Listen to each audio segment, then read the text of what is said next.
জীবের জন্য তিনি কাঁদছে বোমা। কোন যুগের ভগবান এমন করে কলির মানুষের জন্য বা কোন যুগের ভগবান জীবের জন্য এমন করে হাও হাও করে কাঁদেনি। হ্যাঁ, আপনি হরি বলিয়া গোরা জগতে বলায়, আপনি কাঁদিয়া গোরা জগতে কাঁদায়। সেই করুণার বিগ্রহ চৈতন্য মহাপ্রভু আজ দুটি নয়ন জলে ভাসছে। কেন কাঁদছে? কলি জীবের দশা দেখে কাঁদছে। অনর্থ কলির কাম, জীবের মুখে নাহি কৃষ্ণ নাম। অসৎ কথায় সতত মগন, তাদের ভক্তিগন্ধ নাহি গায়। পশুর আচার তাই, এ হরি নাম নাকারে গ্রহণ। দিলেও নিতে চায়, আন কথায় পেতে রইল, হরি নাম কেউ বলে না। তাই নামদাতা গৌর হরি এসেছে নাম দিতে। একদিকে হলো জীব উদ্ধার, অন্যদিকে হলো লীলা সাধন।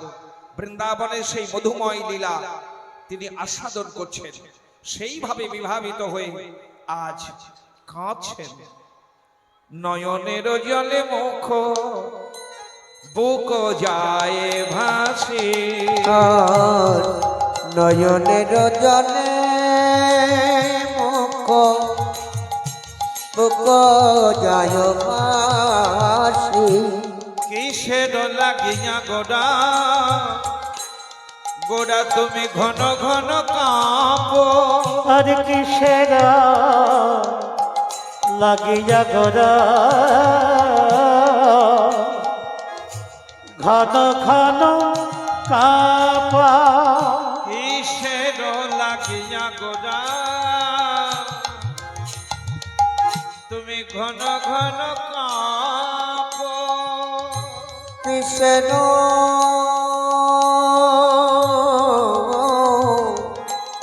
লাগিয়া গোরা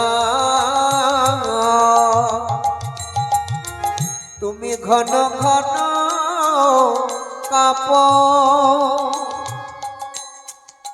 কাঁপছো কেন? কাঁপিছ কেন? থরথর করে কাঁপছো কেন? আচ্ছা মা, আপনারা বলুন তো, আমরা কাঁপি কখন? এক ভয়ে কাঁপি আর এক শীতে কাঁপি, তাই না? প্রচন্ড ঠান্ডা লাগলে তখন মানুষ থরথর করে কাঁপে। তখন তো ঠান্ডা নয়, তবে কি ভয় পেয়েছো? কিসের ভয়ে তুমি কাঁপছো? আর তোমাকে যে কাঁপাতে পারে এমন শক্তি কার? এই নদীয়াতে। কিসের লাগিয়া গোড়া ঘন ঘন কাঁপো? কাঁপছো তুমি, সমস্ত অঙ্গ তোমার কম্পিত হচ্ছে। কিসের জন্য? এটাও জিজ্ঞাসা। আমি বলছি না কত কেন, প্রতিটি কথার মধ্যে আছে শুধু কেন জিজ্ঞাসা। এখনো উত্তর পাওয়া যায় না, বলেই যাচ্ছে বক্তা, কিন্তু জবাব দিচ্ছে নাকি। আমার গৌর হরি এখনো কিছু বলেনি। আবারও বলছেন, দশনে অধর বিম্ব রয়ে রয়ে চাপ। দশন মানে দাঁত, বুঝেছেন? দশনে মানে দাঁতের দ্বারা, দন্তের দ্বারা। অধর বিম্ব, অধর মানে অষ্টদেশ। বারবার করে তুমি চাপছো, দাঁতের দ্বারা নিজের ঠোঁটটাকে কামড়াচ্ছ। কেন? কি গো মা, আমরা দাঁত দিয়ে নিজের ঠোঁটটাকে কামড়াই কখন বলুন তো? একটা মোটা বড় ভুল করে ফেললে, তাই না? যা একটা ভুল করলে দাঁত দিয়ে নিজের ঠোঁটটাকে কামড়ায়।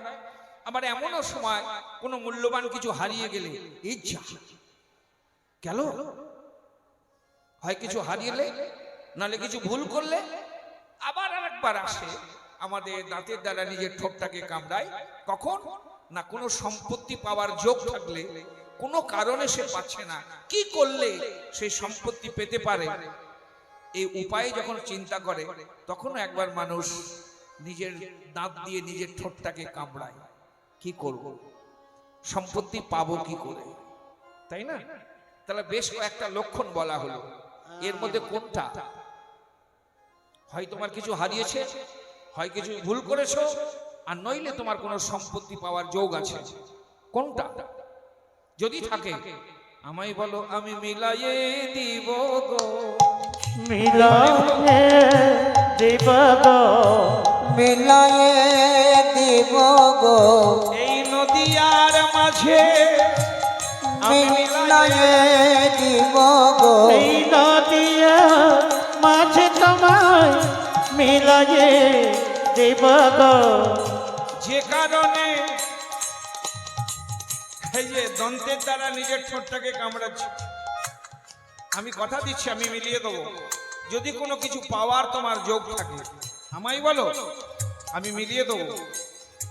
আচ্ছা, এতক্ষণ ধরে যে বক্তা বলে আছে, বক্তাটার পরিচয় কিন্তু একটু জানা দরকার। কে বলুন তো? যিনি বলছেন গৌরহরিকে কেন কেন কেন, ইনি কে? না, ইনি হলেন শ্রী গৌরাঙ্গের অত্যন্ত প্রিয় ভক্ত বা সখা, যিনি পূর্বলীলায় ছিলেন শ্রীকৃষ্ণের অন্তরঙ্গ সখা। কে বলুন? গৌরীদাস পণ্ডিত। ইনি ছিলেন পূর্বলীলায়, দাপর যুগে কৃষ্ণ লীলায় ইনি ছিলেন সুবল সখা, শ্রীকৃষ্ণের প্রিয় এবং অন্তরঙ্গ সখা। এবার এসেছেন গৌরীদাস পণ্ডিত রূপে। হ্যাঁ, এই যে বেশি দূর নয়, সমুদ্রগড়ের পাশে কালনা, কালনাতে যার শ্রীপাঠ গৌরীদাসের পাঠ, এখনো গৌরীদাসের সেবিত বিগ্রহ নিতাই গৌর এখনো তার সেই শ্রীপাঠে বর্তমান। আমরা গিয়েছি সেখানে, কীর্তনও করেছি, বেশ কদিন থেকেছি। এবং একটা মজার কথা আপনাদের কাছে শোনাই, এই নিতাই গৌরের যে বিগ্রহটা জানেন ওই মন্দিরে আছে, কিন্তু সবসময় মন্দির খোলা হয় না। যারা দর্শক আসে দেখতে দেখতে আসছে, দরজা বন্ধ হয়ে যাচ্ছে, আবার খুলছে, 2 মিনিট 3 মিনিট খোলা থাকছে, আবার বন্ধ হয়ে যাচ্ছে, আবার 2-3 মিনিট পর 4 মিনিট পর আবার খুলছে, আবার বন্ধ হচ্ছে। এই দরজা বন্ধ করার খোলার জন্য একটা লোক অনবরতই কাজ করছে। তা জিজ্ঞাসা করলাম যে এতবার দরজা বন্ধ খোলা হচ্ছে কেন? তো বললো ওখানকার যারা কালনাবাসী তারা বললো এটা আমাদের নিয়ম। বলে কেন, নিয়মটা কেন? বলছে বহুদিন আগে কোনো একজন ভক্ত এসে আমাদের গৌর নিতাইকে ভক্তি সহকারে চলে যাচ্ছিল। মানে কিরকম? বলে সেই ভক্ত নাম গাইতে গাইতে গঙ্গার দিকে যাচ্ছে, আর নিতাই গৌর স্বয়ং বিগ্রহ সচল হয়ে তার পেছনে পেছনে চলে যাচ্ছে। এবার সেবাইত মন্দিরে এসে দেখছে বিগ্রহ নাই, নিতাই গৌর নাই, হুলস্থুল পড়ে গিয়েছে গোটা গ্রামে। বিগ্রহ কোথায় গেল? খোঁজো খোঁজো খোঁজো। একজন এসে বলল যে একজন ভক্ত নাম গাইতে গাইতে গঙ্গার দিকে যাচ্ছে, আর তার পেছনে নিতাই গৌর 2 ভাই হাঁটতে হাঁটতে চলে যাচ্ছে। ইমা, তারপরে সেই গ্রামবাসী সকলে, নগরবাসী সকলে ছুটে গিয়ে সেই ভক্তের চরণ জড়িয়ে ধরলেন। কে আপনি? জানি না, আমাদের বিগ্রহ, সেবিত বিগ্রহ আপনি নিয়ে চলে যাচ্ছেন। কে? আমি তো নিয়ে যাইনি। বলে আপনি পেছনে তাকিয়ে দেখুন। যেই তাকিয়ে দেখছে নিতাই গৌর, একই অচল বিগ্রহ সচল। বলে দয়া করে যদি আপনি কি আমার মন্দিরে আবার এই বিগ্রহকে প্রতিষ্ঠা না করে দেন, আমাদের সাধ্য নাই এই মন্দিরকে এই বিগ্রহ নিয়ে যেতে পারবো। সেই ভক্ত সেই ভক্তি সহকারে নিতাই গৌরকে নিয়ে এসে আবার পুনঃ প্রতিষ্ঠা করে তারপরে সে চলে যায়। সেই থেকে ওই কালনাবাসীর একটা ভয় আতঙ্ক হয়ে গিয়েছে যে বেশিক্ষণ ওই বিগ্রহ দেখানো হবে না। জানি না আবার কোন ভক্ত যদি সাধন বলে আমাদের নিতাই গৌরকে নিয়ে চলে যায়, যার জন্য অল্প সময় দেখানো হয়, ঝলক দর্শন। সেই গৌরীদাস পণ্ডিতের শ্রীপাঠ তিনি জিজ্ঞাসা করছেন, জিজ্ঞাসাকে গৌরীদাস পণ্ডিত। শ্রীকৃষ্ণের যেমন অবস্থা দেখে শ্রীকৃষ্ণকে যেমন সুবল বলেছিল বারবার করে, কানাই তুই অমন করে গালে হাত দিয়ে বসে আছিস কেন, আজকে যেন গৌরীদাসের মধ্যে সেই স্বভাব। মনে পড়েছে, মনে পড়েছে সেই ব্রজের লীলা, মনে পড়েছে ও সেই ব্রজের লীলা, মনে পড়েছে এবারে নদিয়ায় গৌরাঙ্গ হয়ে, ও সে ব্রজের লীলা, মনে পড়েছে এবার নদী যায় গৌরাঙ্গ হয়ে, ব্রজের লীলা মনে পড়েছে। এবারে নদিয়ায় গৌরাঙ্গ হয়ে, সেই ব্রজের লীলা মনে পড়েছে। এবার নদিয়ায় গৌরাঙ্গ হয়ে, আমার ভাবে নিধি শ্রী গৌরাঙ্গে, নদী যায় গৌরাঙ্গ যে হবে নিধি শ্রী গৌরাঙ্গে নদিয়ায় গৌরাঙ্গ হয়ে ব্রজের লীলা মনে পড়েছে দর্শনে অধর বিম্ব কেন রয়ে রয়ে চাপ ওরে দর্শনে অধর অধর বিম্ব রয়ে রয়ে চাপ দর্শনে অধর বিম্ব কেন রয়ে রয়ে চাপ। হ্যাঁ, দন্তের দ্বারা তুমি তোমার অধর বিম্ব বুঝেন? বিম্ব বুঝেন? অধর মানে অষ্টদয়। শ্রী গৌরাঙ্গের অষ্টদয় কেমন না বিম্ব ফলের মতো সুন্দর। বিম্ব ফল চিনতে পাচ্ছেন আপনারা? কি করে চিনবেন? এই নামে তো আপনারা চেনেন না, আমিও চিনি না, কিন্তু আমাদের বাংলা অভিধান খুঁজতে হয়েছে বিম্ব কি। তারপরে দেখি বাংলা অভিধানে পাওয়া গেল বিম্ব মানে এই যে আচিরে পাচিরে হয় না, ওই ফলটার পাতা ঠিক পটলের পাতার মতোই পাতা, আবার ফলটাও পটল আকৃতি, পাকলে বড় লাল টুসটুস করে। হ্যাঁ, তেলাকুচো, হ্যাঁ হ্যাঁ, এই নামেই আমরা চিনি। আচ্ছা বলুন তো, দেখুন পদকর্তার তুলনা কেমন। তেলাকুচোর ফল মানে যাকে বিম্ব ফল বলছে সাহিত্যিক রসে, সেই তেলাকুচার ফলটা যখন একেবারে পরিপুষ্ট হয়ে পরিপক্ক হয় তার সৌন্দর্য কেমন কি দেখেছেন তো আপনারা? আহা কি সুন্দর, প্রকৃতির রং করা গো লাল। তবে ঠোঁট আপনারাও লাল করেন, করেন না? কিন্তু সেটা কয়েক ঘন্টার জন্য, কৃত্রিম রং মাখিয়ে। কিন্তু শ্রী গৌরাঙ্গের অধর মানে অষ্টদয় এমনই সুরঙ্গ মানে রাঙা লাল। কেমন লাল না, পদকর্তা বলছে অধর বিম্ব মানে অধর কেমন না তেলাকুচের ফলের যে সৌন্দর্য তাকেও জয় করেছে গৌরাঙ্গের অধর জগৎ। জয় গৌর হরি বল হরি বল। পদকর্তাদের পদের অভিপ্রায় কি দেখুন, এসব হলো পদাবলী কীর্তন। আমি আবার আন কথা বলতে পারি না, পদাবলীর অর্থ বলেই একটু মানুষকে আনন্দ দিতে চাই। মহাজনী পদাবলী ছেড়ে অন্য কিছু দেখুন। এই দেখুন বিম্ব ফল আমরা জানতাম না, আমরা গাইছি। আপনারা কজন বুঝবেন? কয়জন বুঝবে বিম্ব ফল কি বললো? আমরা যদি ভেঙে চুরে না বলি তাহলে বুঝবার ক্ষমতা নেই। এই হলো পদের আস্বাদন, চমৎকারী অপূর্ব সুন্দর। সেই বিম্ব ফলের সৌন্দর্য জয় করা, তেলাকুচার ফলের সৌন্দর্য জয় করা। আচ্ছা আপনারা জানেন কি এই ফলটা একটা পাখি কিন্তু খেতে খুব ভালোবাসে।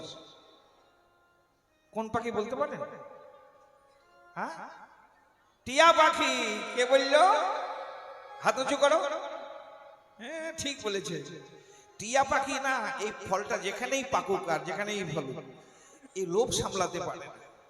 এই ফলটা টিয়া পাখি খুব ভালোবাসে। তা এখন কথা হলো পদকর্তার পদেতে আমরা যেটা পেলাম, মনে করুন সত্যি সত্যি গৌরাঙ্গের অধর তেলাকুচার ফলের চাইতেও সুন্দর। তা নবদ্বীপের কোনো টিয়া পাখি আবার ভুল করে এসে তেলাকুচার ফল ভেবে ঠোকর মারেনি তো? কি গো, শ্রী গৌরাঙ্গের অধর যদি তেলাকুচার ফলের চাইতে সুন্দর হয়, কোন পাখি মানে টিয়া পাখি লোভে পড়ে এসে তো মহাজন বলছে না গো, টিয়া পাখি এসেছে কিন্তু ঠোকর মারছে না কেন? না এটাই হলো কথা, ভোগের সুখ নয়, ত্যাগেই সুখ। নিতাই গৌর সুন্দরের সুন্দর দৃষ্টিতে অনুভব করো, কিন্তু ঠোকর দিয়ে লোভে পড়ে সৌন্দর্য নষ্ট করো না। নিতাই গৌর হরি বল। বল হরি বল হরি বল। বৈষ্ণব সাহিত্য রসের এই একটা বিশেষ দিক, লোভে পড়ে ঠোকর মারো না, সুন্দরের সুন্দরটা অনুভব করো। কি কিন্তু আমরা তো মানুষ কাম কামনায় কেমন করে খাবো, কেমন করে মানে লোভটা আমাদের বেশি। কিন্তু এটা নবদ্বীপের পাখি তো, নদীবাসী কি ভোগে সুখ নয়, ত্যাগেই সুখ, সুন্দর অনুভব করছে। যদি বলেন এখানে টিয়া পাখি কই এলো, দেখিয়ে দেবো। হ্যাঁ, আপনারা দেখতে চান টিয়া পাখি? বলবো, একটু বলি, না হলে বুঝবেন কি করে। নাসাকিরও পাখি যেন, নাসা, নাসা মানে নাসিকা, শ্রী গৌরাঙ্গের নাসিকা এমন যেন মনে হচ্ছে ওটা নাক নয়, যেন টিয়া পাখি। টিয়া পাখি নাক নয় যেন টিয়া পাখি, রে নাক নয় যেন টিয়া পাখি। ওই ফলের লোভে উড়ে এসেছে, নাক নয় যেন। টিয়া পাখি ওই ফলের লোভে উড়ে এসেছে, নাক নয় যেন টিয়া পাখি। ওই ফলের লোভে উড়ে এসেছে, নাক নয় যেন টিয়া পাখি।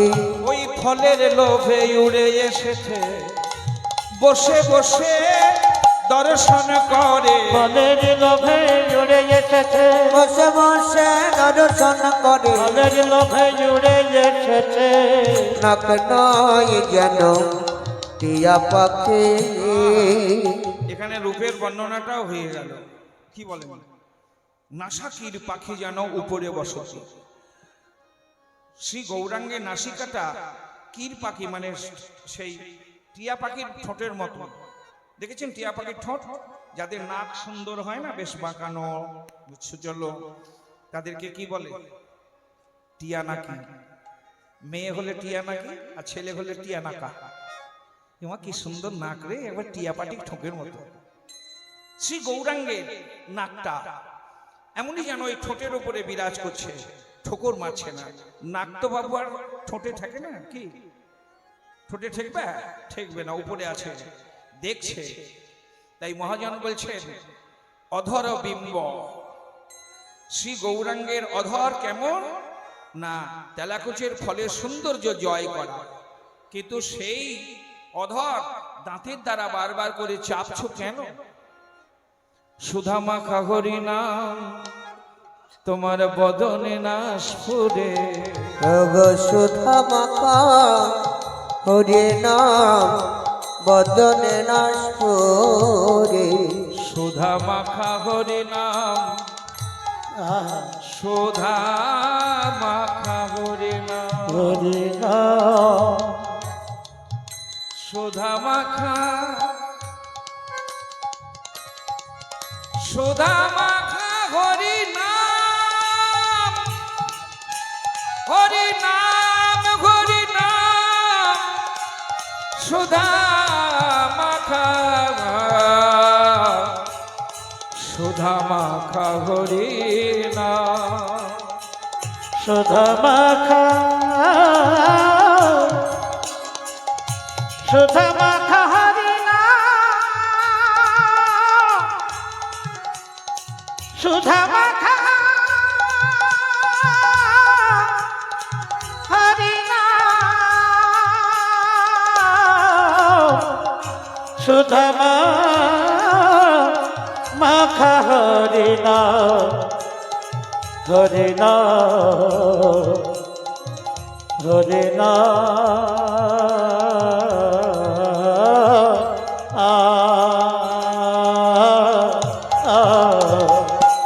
সুধা মাখা হরি নাম তোমার বদনে না সুরে।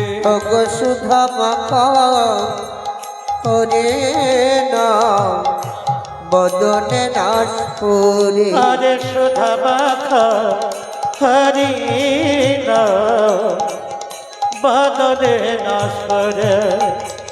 দেখিয়া তোমার ভাব মোর হৃদয় বিদরে, দেখিয়া তোমার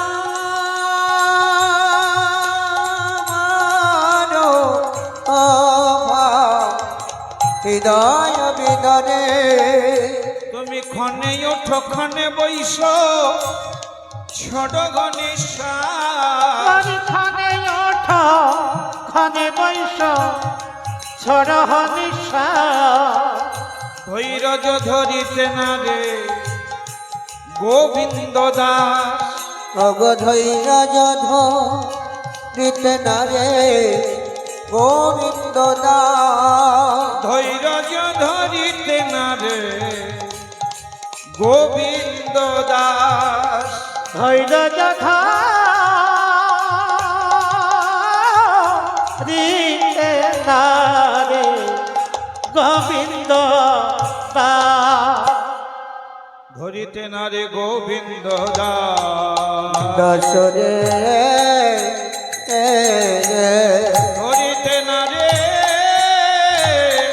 গোবিন্দ দাসে ধরিতে নারে গোবিন্দ দাসরে ধরিতে না রে গোবিন্দ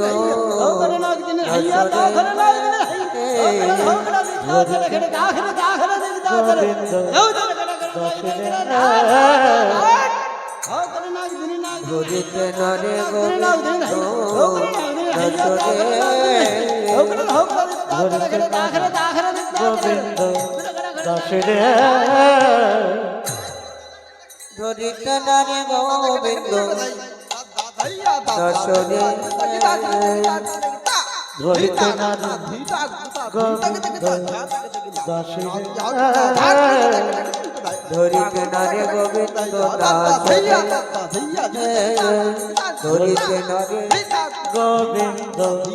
দাসরে ধরিতে না রে গোবিন্দ দাসরে ধরিতে নারে ধরিতে না রে গোবিন্দ দাসরে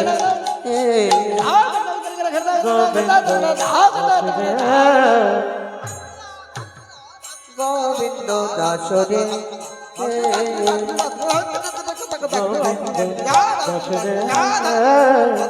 ধরিতে না রে গোবিন্দ দাসরে ধরিতে নারে গোবিন্দ দাসরে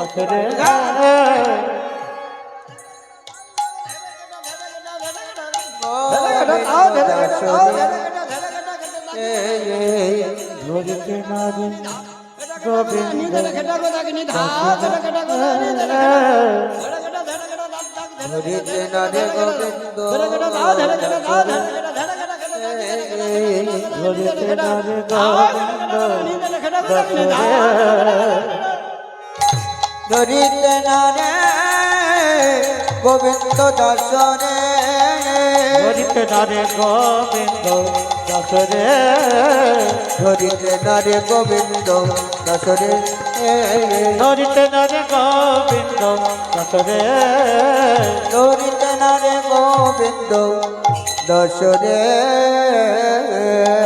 নিতাই গৌর সীতানাথ প্রেমানন্দে হরি হরে হরি